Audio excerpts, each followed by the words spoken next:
It's right outside Miami, and nobody wants to claim it. It's in Dade County, where Miami is. It has two major industries. One is a dirt track where they have demolition derbies, and the other is a junkyard, which I guess is fed by the dirt track where they have demolition derbies. These people couldn't have been more cooperative. When you make a big budget picture with big name stars like these, you expect that kind of cooperation. That's where we shot in Medley. Yes? Is there a band that did the soundtrack? I guess you could call it that. As you probably know, as you folks are my historians, we didn't spend a lot of money on our pictures, but we had a lot of fun. And you probably noticed that the theme song for this picture had words by Sheldon Seymour and music by Robert Lewis. Robert Lewis is my son. He was and still is my son. He made this only if he finds I have a tape of this, which Richard's promised to give me. Sheldon Seymour, as you know, was our staff name. I invented that name early on because I came to the conclusion that everybody in the film business was named either Sheldon or Seymour. And I thought, if I put the two names together, all these film distributors would identify with the name and they might play the picture. I was Sheldon Seymour. Sometimes when we got bored, we'd reverse it and call it Seymour Sheldon. And in a lot of our pictures you will find that name. And the noted composer, Sheldon Seymour, wrote that theme song. We recorded it in my office. My son was in high school at the time, and he picked up a couple of girls who claimed to be singers. I think they meant sewing machines. But meanwhile, the music did work with the picture. I've never heard it played at quite such volume. As you probably know, by the way, an explanation. The mechanics of motion picture film are such that the magenta dye, which is the red dye, is on top. And you let a piece of film sit for years and years, and that color gradually leaches out. You can tell an old print by the absence of red, and this, of course, is an old print. I haven't seen this picture myself for so long that it came as a surprise to me, too. But, yes, that was original music. Some of the ominous chords around some of the scenes there were what we call loops. We would record 4 bars of music, splice the end to the beginning, and just let it run continuously. It's a good way to save on music. Yes, ma'am. Did the woman that played Queen or Whitey go on to make any more movies? Probably in the privacy of her bedroom she may. I don't know. I haven't seen these people since. They may be gunning for me with bicycle chains. But these were, you see, the problem, as I explained before, I saw once a movie called Kansas City Bomber, which had an actress, or what purports to be an actress, named Raquel Welch. And she was supposed to be a roller skating maniac. And obviously she wasn't. She was much too fragile, and she, I guess, was not that much at home on roller skates. We had a decision to make, and the question was, could you superimpose the ability to ride a motorcycle onto an actress, or would it be easier to superimpose the facade of acting, which is thin anyway, onto somebody who could ride a motorcycle?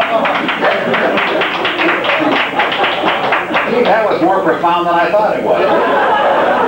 We had an experience casting this picture where a girl who was an actress came up and said, I can ride a motorcycle. And she took a little motorcycle, it was a 150cc motorcycle, and rode it right into the pool of the motel where we were staying. Got oil all over the thing. They almost kicked us out, and I said, that's it. no more actresses, give me motorcycle riders. So if these people pursued a thespian career later on, it was in defiance of all the rules of acting. Actually, I think we got pretty good performances out of them considering who they were. The girl who played Honey Pot, the little mascot, was an actress. That was Nancy Lee Noble. She was also in The Pill. She was not The Pill, but she was and 2 or 3 others that we made.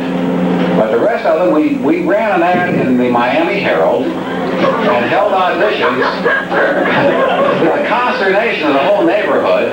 In fact, the police were out saying, what's going on here? Somebody having a rumble. And part of the audition was riding a motorcycle. That's how that pool got filled with oil. Anything else? Yes, sir. Were all of these particular members of the cast are all non-actors with the exception of the girl you just mentioned? In the motorcycle gang, yes. The fellow who played the very carefully coiffed young man, he was kind of a staff good fellow with us. Whenever we had something that required somebody who was absolutely stainless steel, he was our actor. We called him Brick Bulge Muscle. That wasn't his name. His name was Rodney Bedell, I believe. He wasn't a bad actor, but we had him completely typecast in that kind of rather emasculated role. But he was an actor. The rest of them were pickups. I maintain anyway that the appellation actor or actress is often phony. We weren't shooting Cyrano de Bergerac or Richard III or Hamlet. We were shooting an exploitation film. And I know that's a big surprise to you. The ability to act or not to act is superimposed. And that went way, way back when we shot Blood Feast, when an actor who was supposed to play the police captain just didn't show up. We were ready to shoot, no actor. That's the silliest reason not to shoot I've ever heard. So what we did was to take the oldest guy on the crew and we made him the police captain. How do you do that when someone has never acted before? This was a roustabout who was working on the crew. He was delighted to be in the cast because he thought, erroneously by the way, it would mean at the end of the shooting he wouldn't have to pick up the cables. Not on our pictures. The way to make an actor out of a sow's ear, or maybe it's the reverse, is one, you give him a necktie.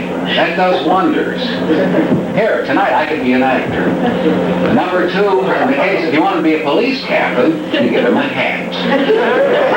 And third, if he really has never acted before, doesn't know what to do, you tell him to shout all his lines. That way he sounds angry and he acts. And he is certainly 70% better than most of the talent you see in big budget pictures who haven't been told to wear a necktie.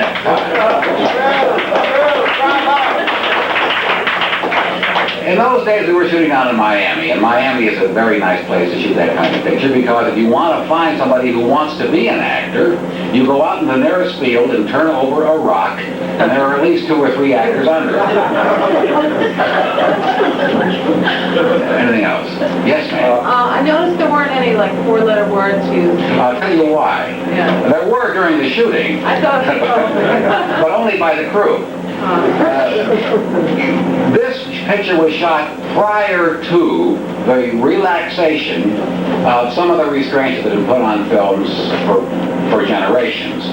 The problem that one had then doesn't exist now. As you know, now it's wide open. In fact, 4-letter words will not cost you a PG rating. In those days, it would have cost you playing time, absolutely. There was no such thing. The dam was broken with a picture called Ulysses, which was shot in glorious black and white, about the same time that this film was made. But the difference was that Ulysses had the one word in there only once. And what a breakthrough film it was. It only played in a handful of situations because in most places it was banned. And it was banned only because it had one word once. We walked the tightrope. We had no videotape. We had no cable. We had only theatrical release. And as you can see from this print, which you got from somebody in Kansas City, who got it from somebody else, who stole it somewhere in Dallas, even being able to hang on to your prints was a miracle. So getting paid for the playing time in theaters was in itself a triumph. So here we have exploitation pictures. We were trying to get them played, and we dared not cross the line. One reason that we were regarded as some... Now, this is not really a gore picture, as I'm sure you saw. This isn't like the Gore Girls, or A Taste of Blood, or Blood Feast, or 2,000 Maniacs, or The Gruesome Twosome. Gruesome Twosome has just been released on videotape. I am told I got one, but mine was dubbed off of one that I rented in the local videotape store. As you see, a prophet is without honor in his own videotape store. But in its own way, this film has historically an aura about it. It's regarded as a breakthrough. Why? Number one, we came very close. Number two, there's not a shred of nudity in this picture. Not a breast shows. In fact, only one man's breast shows. And it's kind of repulsive. But we had the overtone, which was unmistakable. And an unknowing person has come out of the theater thinking that he or she, or in the case of our audiences, it saw a picture that had nudity in four-letter words, even though they weren't in there. The reason they weren't, it was simply too early in the cycle. By the time we got to the Gore Girl, we had breasts. I never saw the need for four-letter words as an adjunct to this kind of action. I felt it was better to have the kind of toughness that is implicit rather than just thrown out verbally. You're right. Yes. Can I ask you a question about the Wizard of Gore? Certainly. I have no shame. When I saw that in Chicago, there's a scene about, I think, 3/4 through the movie where I think the heroine and somebody are talking in a car in the dark, late at night or something. I can't remember. Is somebody throwing up back there? Oh, okay. Well, I remember that when I saw it, the same scene that's shown twice in a row. I couldn't figure out whether that was something you had done or something that was some kind of screw up with the print. I can't imagine my letting a print out paying for a print with the same scene twice. Occasionally those things happen. I'll never forget when we opened Blood Feast in Des Moines. This is not the Wizard of Gore I'm talking about. But after we had opened and had a sensational weekend in the Central State Drive-In, I had a call from their, what do you want, Radio City Music Hall? I had a call from their booker who called me in my office on Monday morning and said, just as a matter of curiosity, how does your picture end? I said, well, the lunatic is chased across the marshes and crawls into a garbage scow and is drowned in a hamburger. He said, not in our print. I said, how does your print end? He says, with a replay of all of reel 5. What had happened was that the laboratory, in assembling the print, and that's a short picture with 7 reels, gave him reels 1, 2, 3, 4, 5, 6, 5, which, as you know, is reverse arithmetic. So I asked the obvious question. I said, how many people asked for a refund? He says, none. Now that's a commentary perhaps on the mentality of people who go to the movies, but I think rather nobody really knows how it was supposed to end. This is not like a Shakespearean drama or some opera where you have a libretto in front of you. It is what it is. People maybe even thought we were re-emphasizing some point. To re-emphasize a point in one of these pictures, believe me, that's guts.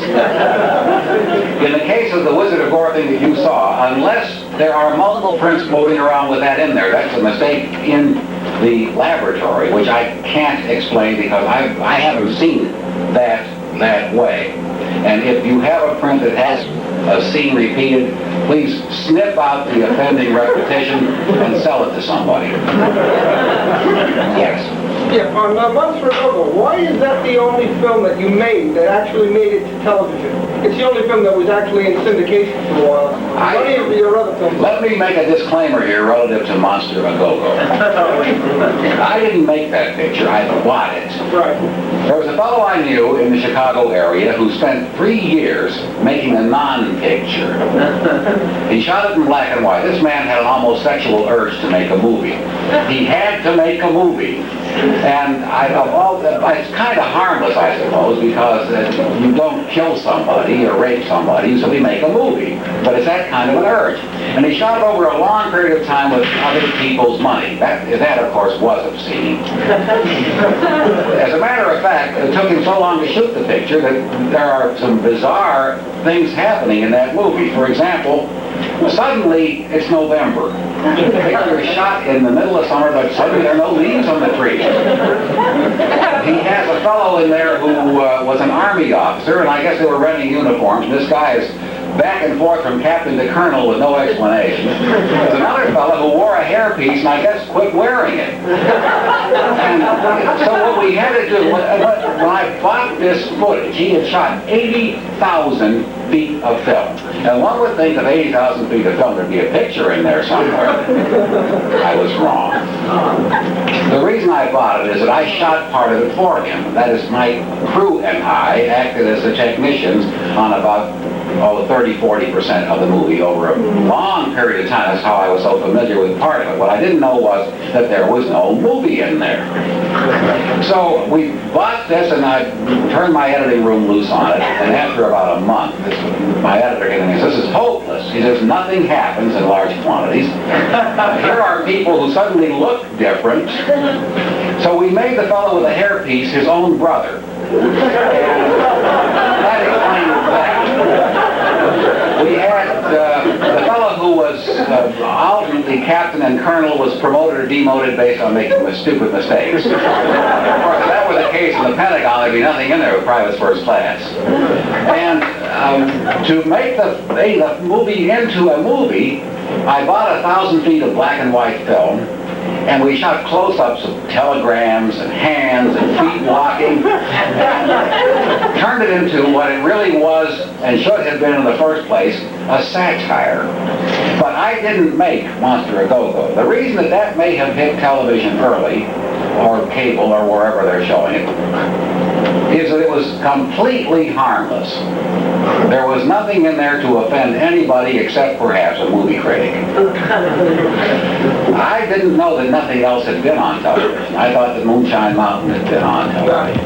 Well, I'm sorry to hear that. And I can't apologize for somebody else's dereliction. If I were running the American Broadcasting Corporation, CBS, NBC, I would make certain that these pictures all play in prime time. Hey, you work Blood Feast 2?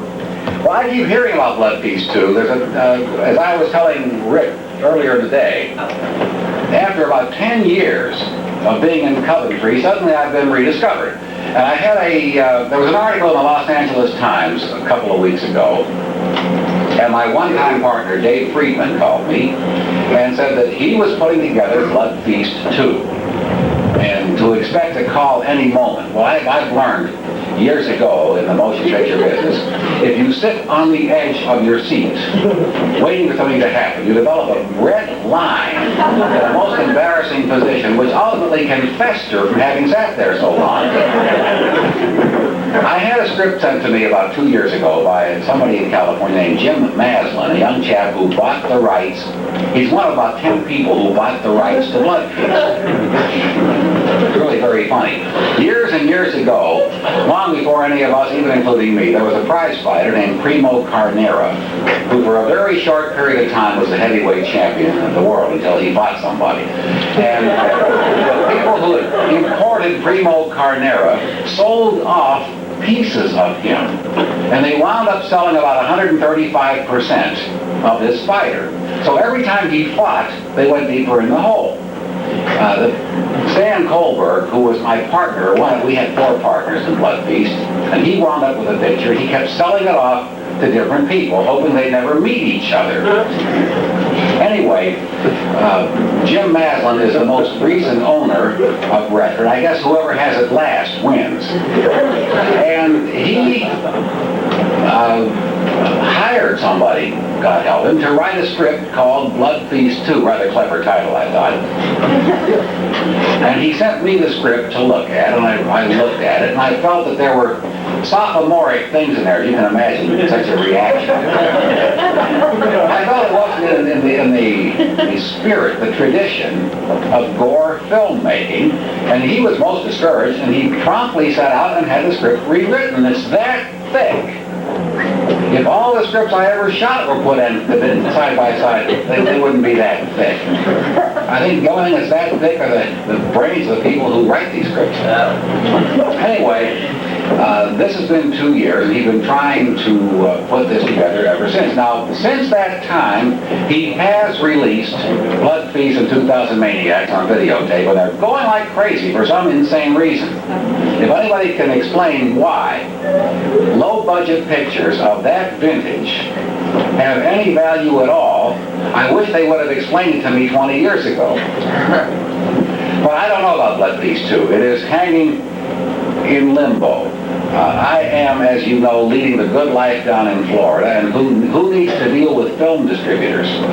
It's like saying, would you like to catch a nice case of typhoid fever? No, not really. But who knows? Life is long, and anything can happen. Yes. Make any other films, do you think? Will I or did I? Will you? In the future, any other films besides Blood Feast 2 or...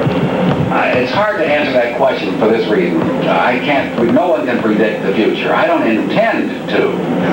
But it's in the hand. Robert Browning once wrote a poem called Sordello, and it was impenetrable. Nobody could understand what it meant. And when he was nailed by the critics, he said, "What do you mean by this?" He said, "When I wrote this poem, 2 people knew what I meant by it. God and myself. And since then, I've forgotten." The same thing is true of the murky future of the film industry. I have no intention of making another film.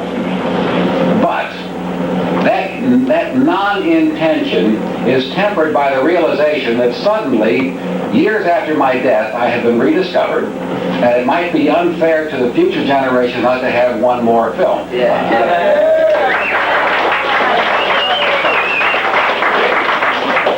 Maybe we can shoot it tonight. I explained to somebody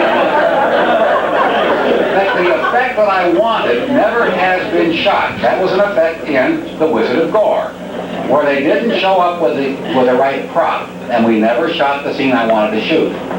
And I had hoped one day before my actual demise, I might actually shoot that scene. So that's still lurking in the back of my brain. It's there. It's like a post-hypnotic suggestion. It won't quite go away. Yes? I read about, they had at some point a live gore theater. Oh, yeah. Someone asked me about whether I ever considered the Grand Guignol. Does anyone know what that is? In France? Oh, you do? Great. For those who might not. Years ago in France, it ran for almost 100 years. It was a live show in which people were apparently hacked up and blood flowed. And some years ago in Chicago, we opened a theater we called the Bloodshed. And then when the newspapers wouldn't take our ads, we changed it to Cinema Bizarre. But it was always called the Bloodshed Theater in our minds.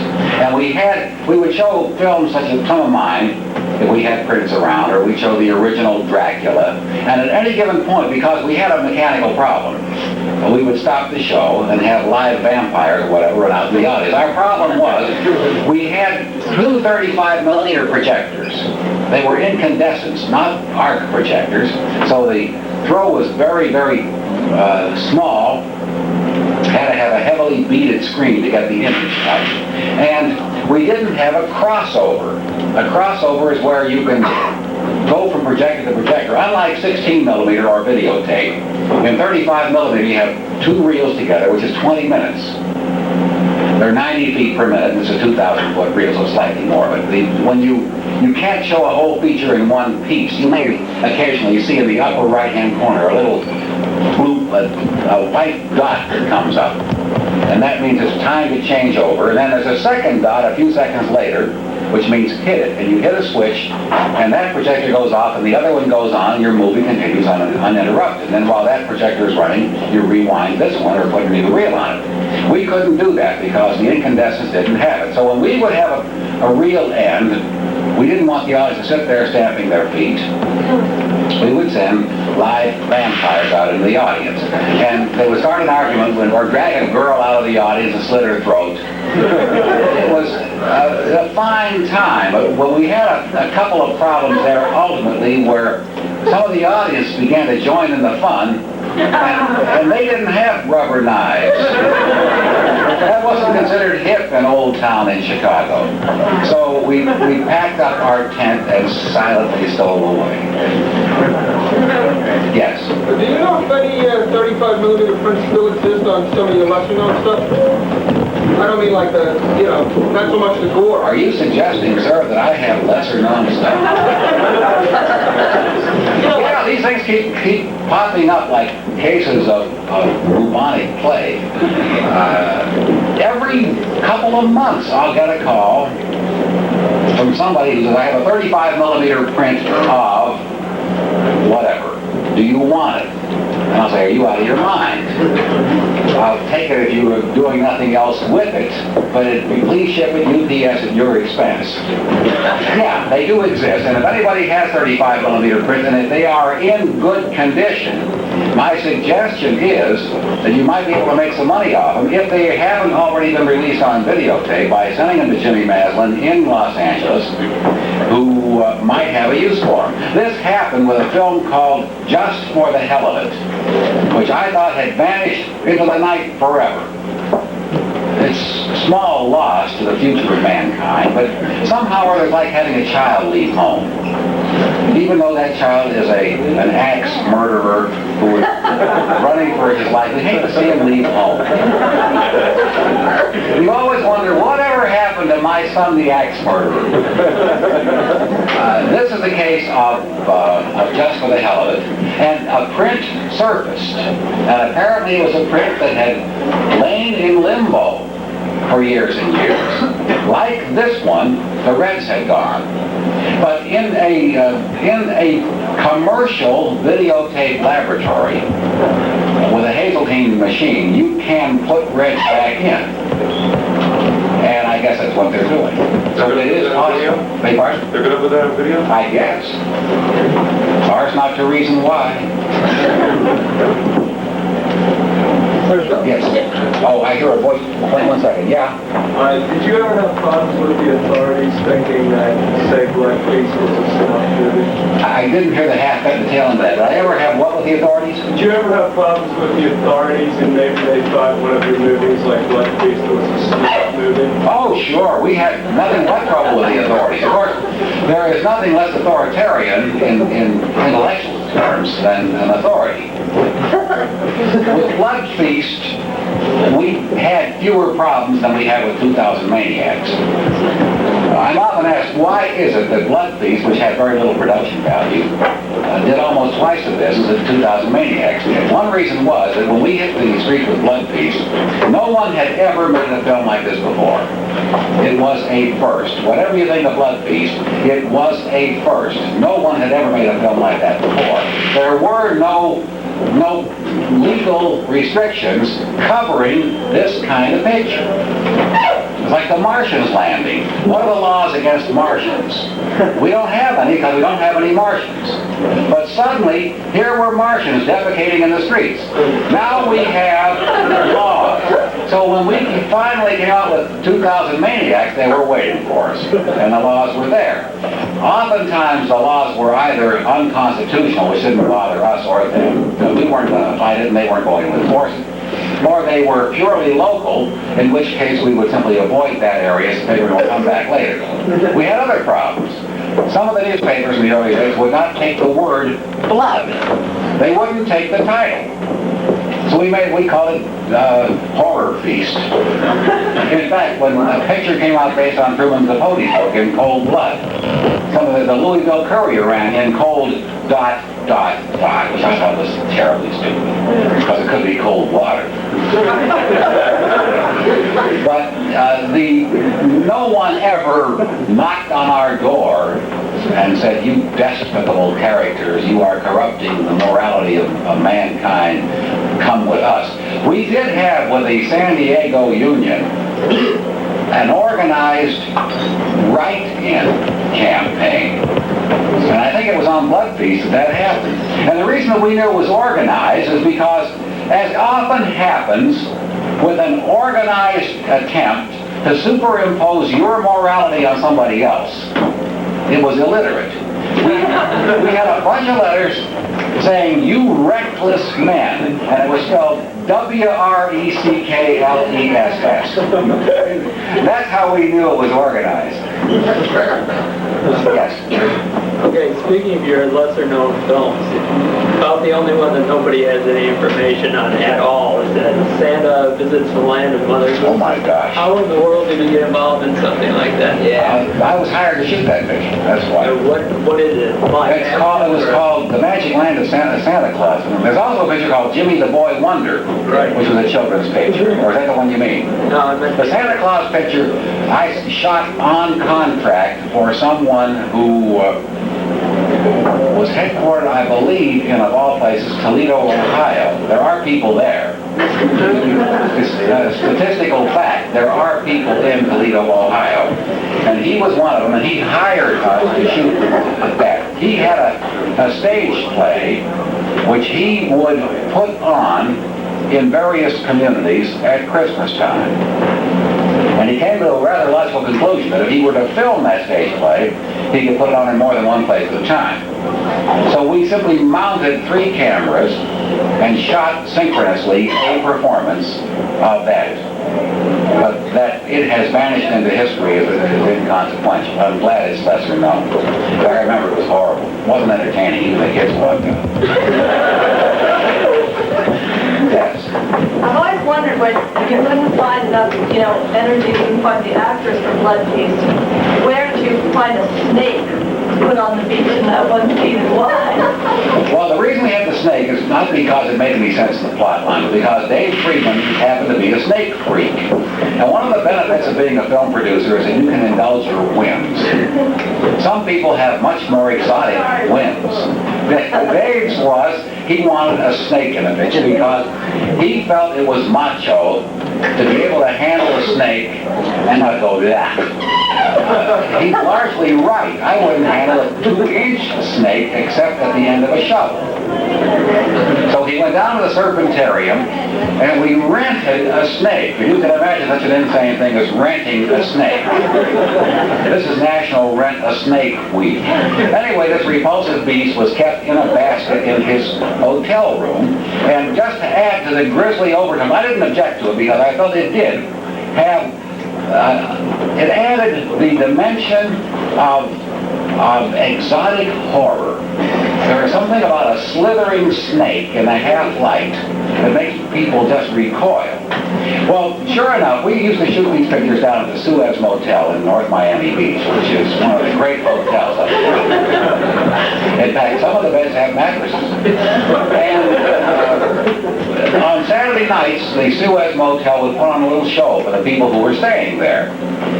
And so the owner of the motel, we were the crazy film people who would headquarter there. The Suez Motel was the reason for Blood Feast. In the front of the Suez is a replica about 6 feet high of the Sphinx. And that's Egyptian. And that was the whole core. Well, in fact, it shows. We shot it. We didn't go to Egypt to shoot the Sphinx. We shot in the front of the Suez Motel. So they asked us if we would shoot a scene on a Saturday night, and that would be the entertainment for the people in the hotel that night. We said, sure, we're going to be shooting anyway. So we went off on the beach behind the hotel, and this is the scene where we tore the brains, or what would have been brains of anybody else, out of this girl's head. And the snake was present. So The idea was for the snake to slither through the brains. It wasn't a trained snake. And we put the snake down on the beach, and it disappeared out of the lights. And I said, oh my God. I can see tomorrow morning's paper. Child squeezed to death. It was a boa constrictor. Because a boa constrictor will not bite you, it'll simply squeeze you. But it will squeeze you if it gets a notion. I could just see this happening. I would imagine it wouldn't attack one of these burly beach bums who stand there going like this, whether there's a snake on them or not. It would pick out a child, probably a 3 or 4 days old. But fortunately, when it's out of the lights, it is black there, especially when you're shooting in the lights and your eyes are somewhat attuned to that brightness. But one of the people on the crew, as a matter of fact, it was the fellow who played the police captain, Scott Hall. An old carny man, as I say, he was a roustabout. And he grabbed a cardboard box and raced off and slapped it over the snake's head.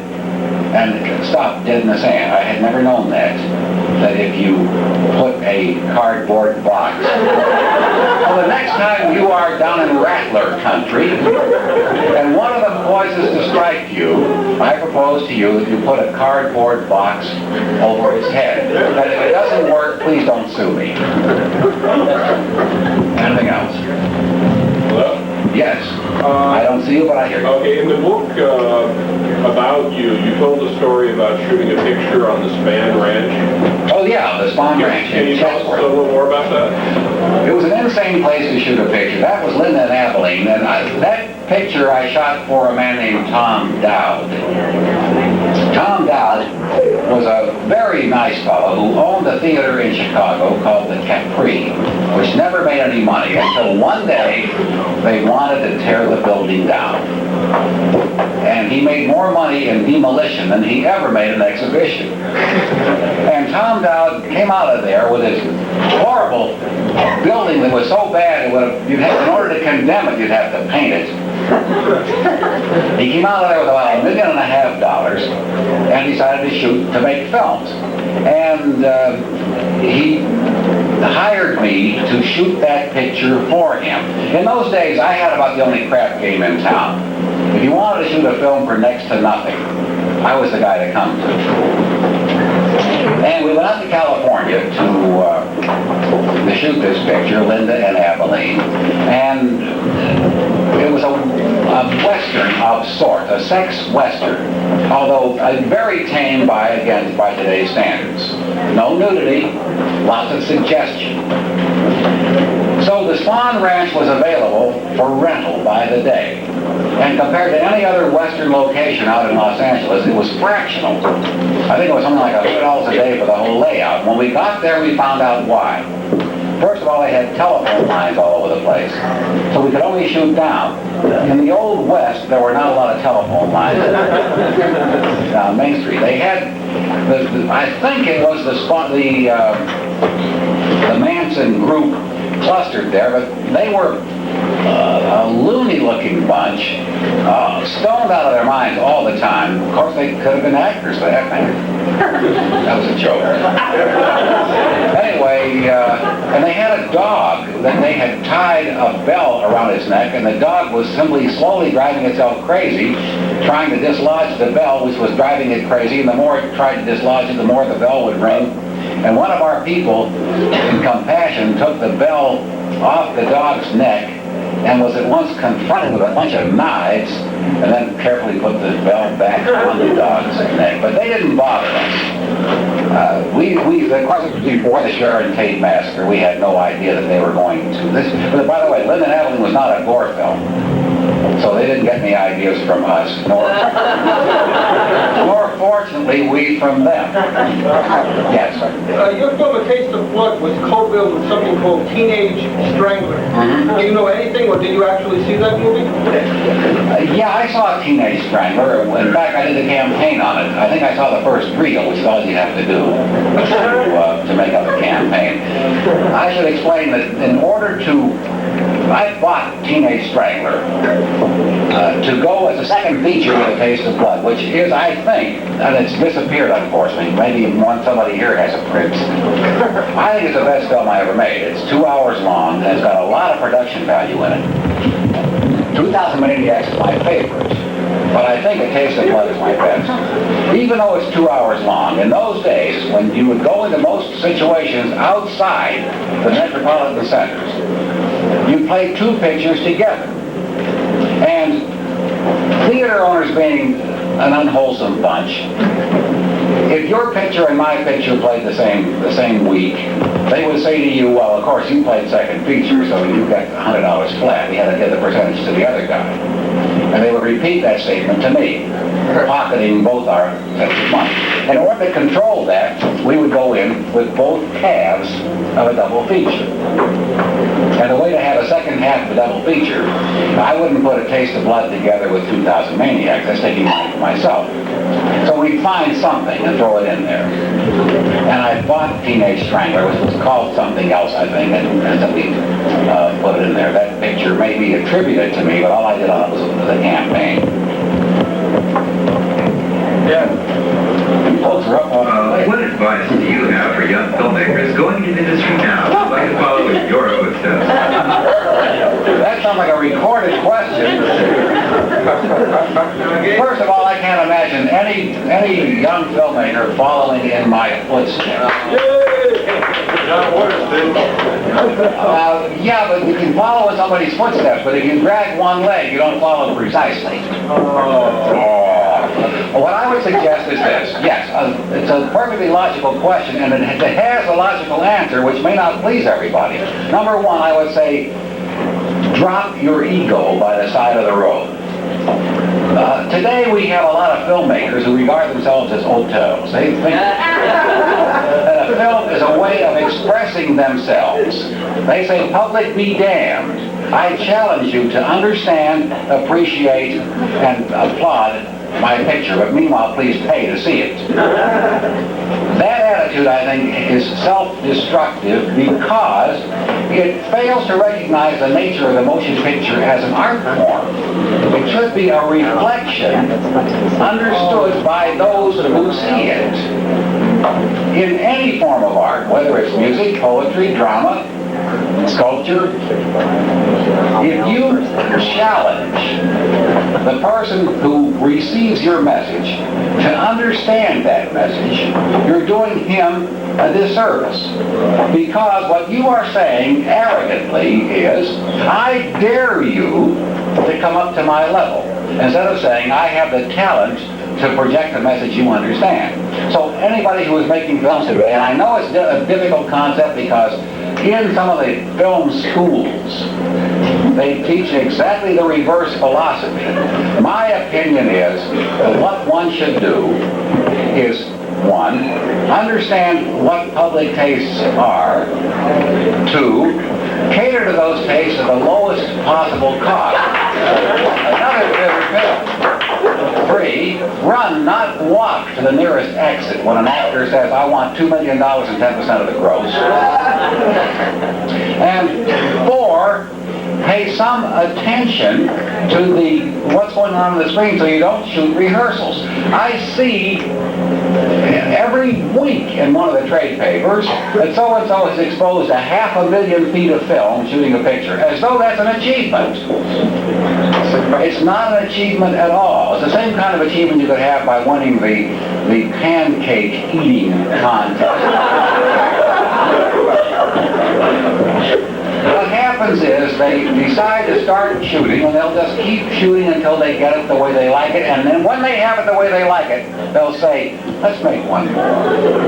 That isn't the kingdom of heaven. All it does is pyramid costs. You pay for more raw stock, you pay for more work print, you pay for more editing room time. Rehearse the scene first, and then shoot it. I also keep hearing about people who shoot films having no idea what the next scene is going to be. Now, I've been accused of that erroneously because our films were not heavily scripted. But I could have told you at 10 o'clock on Monday morning what we were going to be shooting at 4 p.m. the following Thursday. And by gum, we were there. its attention to the dollar. That seems to have been lost because budgets have gone so sky high since there are so many potential outlets. But when you hear of pictures such as Heaven's Gate, which cost $30-40 million and are literally unviewable, they're not unplayable, they'll go through the machines, but they are unviewable. People develop catalepsy looking at these. You wonder about what is in people's minds. My pictures were made to entertain a specific segment of theater viewership or people who would lapse into that segment from time to time. We served that marketplace well. So the question of the dividing line between what is art and what is commercially logical, sometimes that line will disappear. You will have both purposes served. But if anybody comes to you and says, I want you to invest in my movie, and you say, well, what's it about? Well, it's an expression of the contemporaneous scene. Put a padlock on your wallet. That is not the way to walk in anybody's footsteps except some con man. And that's the sermon for today. You know, you took two movies I'd like to know about. You had mentioned about 10 years ago, you talked about a movie that you were thinking of working on called Galaxy Girls. And also, about a year ago in Fangoria, there was a brief article about, you were talking about shooting a movie called Gore Feast, as opposed to Blood Feast. That it was like 12 murders were supposed to be shot in LA and another 12 in New York. What's a good ratio? They're about the same population. What's the story on this too? All right, well, Galaxy Girls I still am sitting on. I've sat on that script now for, 10 years. And it's it. It was not a gore film. Galaxy Girls, the time may have gone past when it made sense to make that picture. The reason that there has been some attention in later years is that people began to realize that we used to make pictures 10 years before anybody else made the same kind of picture. I saw Bonnie and Clyde at one point, and they were lionizing this business of having banjo music during the chase scenes. We did that in 2000 Maniacs long before. And I like to think that somebody saw 2000 Maniacs and said, hey, that's a great idea, let's do that. In the case of Galaxy Girls, I put that together, the notion of it, at a time when Woody Allen had made a film called Sleeper. And it was a sexy version of Woody Allen's Sleeper. It's a futuristic picture with nothing but sight gags in it. Did you write it? Yeah. But I think the time may have gone past. I think that the script is nothing but a curiosity. Well, that picture was announced by somebody. I could probably make a film called The Invasion of the Coattail Riders. Somebody showed up in my backyard one day, to the consternation of poor Margot, who puts up with all this, and said that he was about to make a picture directly onto videotape. Not for any theatrical release at all, unless later on the picture could be transferred from tape to film and done that way, which is the reverse of the way it's usually done. He wanted to call it Gore Feast, and he wanted me to direct the gore scenes. I said, yeah. And he then vanished, and that was the end of it. And apparently, like many people in the film business, he had a premature ejaculation of information, which always hits the trade papers or something like Fangoria, and then is heard no more. And that's what happened there. Yeah. Can we hope for some kind of retrospective of your work? This is it. I think I've overstayed my welcome. You know? It'd be better if you went down there and signed some autographs if you have a band or anything. Yeah. Oh my goodness, I can't compete with a band. Oh, sure you can. If it's BANNED, yes. Folks, I really, this is my kind of group, and I love you all, and I thank you. Every